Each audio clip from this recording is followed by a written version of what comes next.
HD news खबरें आप तक। मुजफ्फरनगर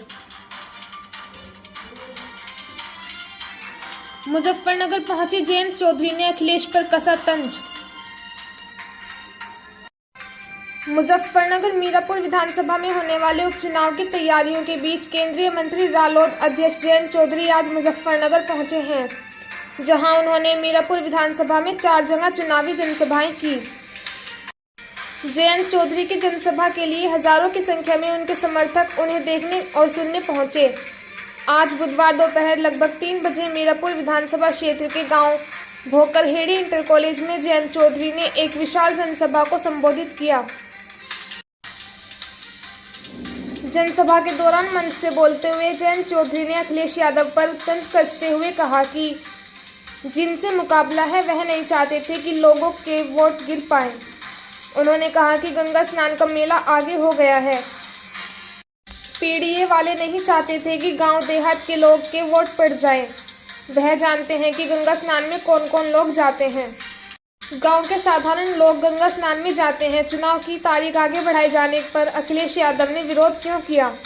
एक तरफ कहते हैं कि संविधान खतरे में और दूसरी तरफ चुनाव आयोग को कटघरे में खड़ा करते हैं। चुनाव की तारीख इसलिए टल गई क्योंकि कुछ लोग चुनाव पर कब्जा करना चाहते थे। वे जानते हैं कि गंगा स्नान में कौन लोग जाते हैं। गांव के साधारण लोग ये चाहते थे कि ये साधारण लोग वोट ही न डाल पाएं। अखिलेश यादव गंगा स्नान का अपमान कर रहे हैं। जब वे पश्चिमी उत्तर प्रदेश में आएंगे तो इस बात का जवाब उन्हें देना पड़ेगा।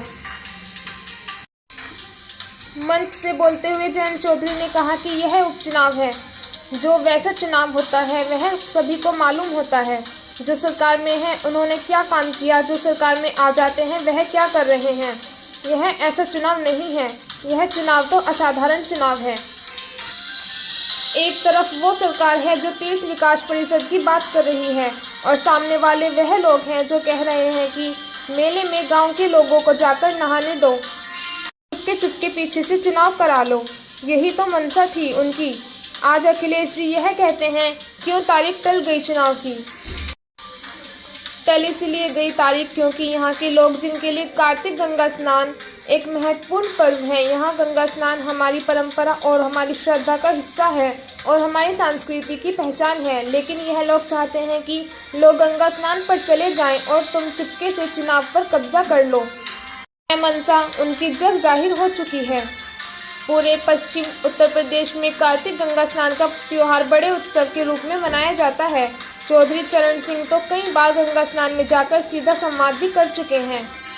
श्री अजीत सिंह भी जाते थे और मैं भी जाता हूँ। वह लोग त्योहार को कुछ नहीं समझते और ना ही उनको पता है कि त्योहार क्या होता है। क्या त्योहार के समय पर चुनाव हो सकता है? कभी नहीं हो सकता। इसलिए वह लोग इस त्योहार को नहीं मानते। वो हमारी मान्यताओं का और गांव देहात की मान्यताओं का भी अपमान कर रहे हैं। लोग आपका त्योहार और आपका अपमान कर रहे हैं। ये लोग आपका भी अपमान कर रहे हैं और देश के संविधान का भी। चुनाव आयोग को कटघरे में खड़ा कर रहे हैं और साथ ही लोकतंत्र का भी अपमान कर रहे हैं। इसलिए सीधी सी बात है कि अपने संस्कारों को आगे बढ़ाएं। मिथिलेश पाल जी को इसलिए टिकट दिया गया है। बहुत लोग टिकट मांग रहे थे। ऐसा नहीं कि जो टिकट मांग रहे थे वह लायक नहीं थे। मैं सभी को जानता हूँ, सभी लोग लायक हैं।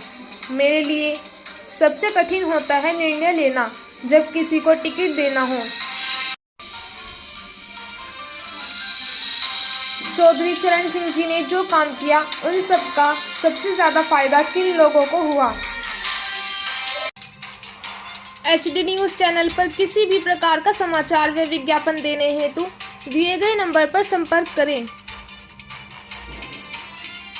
9897434845 व 8077141964।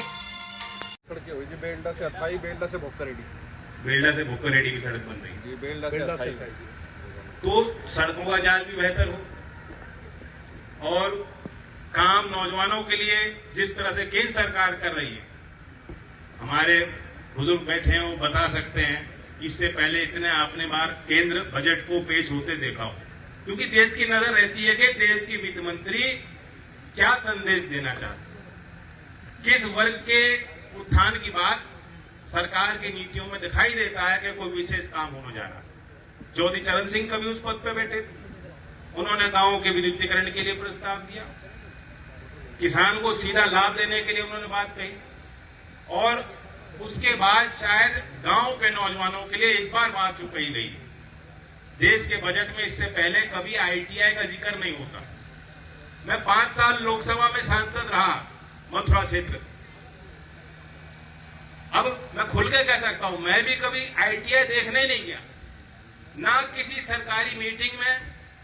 अब तो दिशा की मीटिंग होती है, उस समय निगरानी सतर्कता समिति होती थी और सभी सांसद वो बैठक लेते हैं, सारे विभाग होते हैं, लाइन हाजिर होते हैं, DM होते हैं, सारे जनप्रतिनिधि उस बैठक में होते हैं। कभी मुझे नहीं कहा गया कि जरा ITI में भी झांक के देख लो क्या है। सरकारी संस्थाएं हैं, 15,500 ऐसी संस्थाएं हमारे यहाँ है, पॉलिटेक्निक है, ITI है। तो तकनीकी शिक्षा पे किसी सरकार ने ध्यान नहीं दिया और उसका ये नतीजा निकला कि आधी सीटें जो है अभी वो वेकेंट हैं। सरकार तनख्वाह भी दे रही है, संस्था पुरानी कई दशकों से कई क्षेत्रों में ITI चल रही है, वहां पूरी सुविधा है, बच्चों में रुचि नहीं, कोई जनप्रतिनिधि की नजर नहीं पड़ती वहां। मुझे खुशी है कि अभी हमने दीक्षांत समारोह किया और मैंने निमंत्रण दिया था कि सभी सांसदों को, कई मंत्रीगण भी अपने ITI में बैठ के उस दीक्षांत समारोह में बच्चों को प्रोत्साहित करने के लिए कार्यक्रम में शामिल हुए।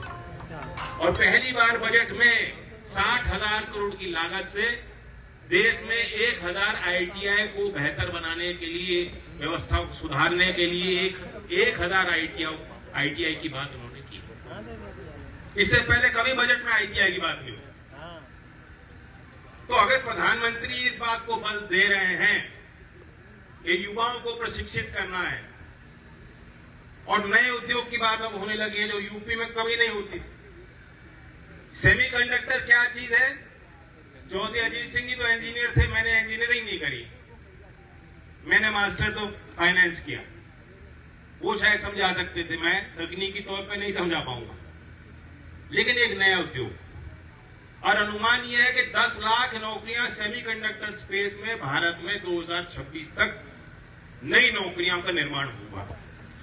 यूपी की कभी गिनती नहीं होती थी, अब गुजरात में हो रहा है, आसाम में हो रहा है, और शायद तीसरा राज्य उत्तर प्रदेश है जिसने इसके सेमीकंडक्टर उद्योग की स्थापना के लिए यहां प्रस्ताव रखा।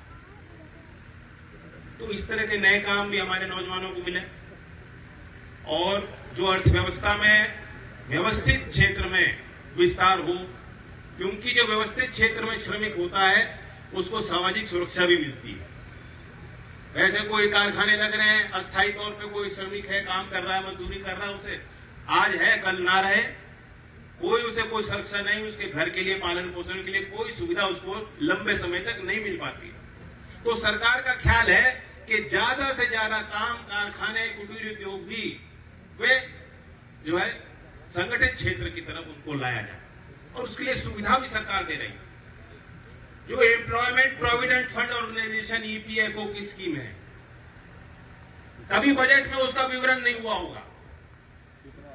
इस बार 2 योजनाएं कि जो नए बच्चे जो पहली बार जिनको नौकरी मिल रही है उनकी तनख्वाह भी केंद्र सरकार देगी और EPFO में उनका पंजीकरण कराने के लिए भी प्रोत्साहित करेगी। पहली बार EPFO का जिक्र मैंने किसी वित्त मंत्री के द्वारा भाषण में सुना।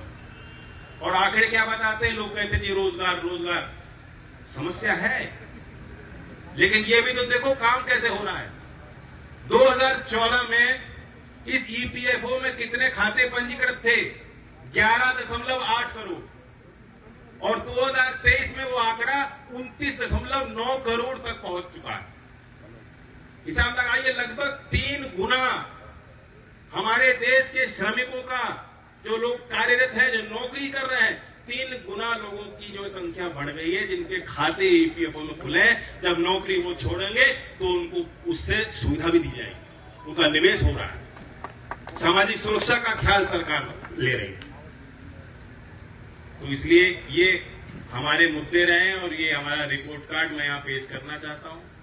वैसे मैं जानता हूं कि कोई फर्क नहीं पड़ने वाला, ये लोग मुझे अच्छी तरह जानते हैं, मैं क्षेत्र के मिजाज को अच्छी तरह जानता हूं। जब हम लोग बहुत कमजोरी में थे, अब तो लोकदल के विधायक में गिना पा रहा हूं। एक समय तो आपने ये भी देखा कि लोकदल का कोई मैं विधायक में नहीं गिना पा रहा था आपके आगे। तो अभी तो समय है, तो समय का इस काल का चक्र चला है, लेकिन सारे उतार चढ़ाव में इस क्षेत्र का बड़ा योगदान रहा। आपने हमेशा मेरी पीठ को थपथपाया, सर पे मेरा हाथ रख के आशीर्वाद दिया कि और तेजी से मेहनत करो। जिले में जो नेता हुआ है फील्ड में ही आप बताइए, आपने क्या है पीडीए की? वो तो बता दी मैंने। चौधरी साहब, गन्ने को लेकर किसान परेशान है, पश्चिम उत्तर प्रदेश का वो कह रहा है। देखिए, पहले मांग उठाते थे, मांग नहीं उठा। मीरापुर में जो 3 मिल हैं जिसके प्रभाव क्षेत्र का ये क्षेत्र है जहाँ सप्लाई होता है, यहाँ पेमेंट की समस्या नहीं है। उसका मैंने पूरा जायजा लिया, पूरी प्रयास है हमारे लोगों के जो जनप्रतिनिधि रहे उनका भी प्रयास रहा। सरकार को मैं धन्यवाद भी देता हूँ कि मोरना मिल के विस्तार के लिए विशेष बजटीय आवंटन करते हुए मुख्यमंत्री ने यहाँ स्थानीय मौजूद किसानों की बात मानी। मुख्यमंत्री कह रहे हैं तो बटोगे इस बयान पर आप? ये चैनल ने ट्वीट किया है कि चुनाव से डर गया, तारीख आगे बढ़ने पर चुनाव षड्यंत्र क्या? चुनाव आयोग भी षड्यंत्र रचेगा क्या?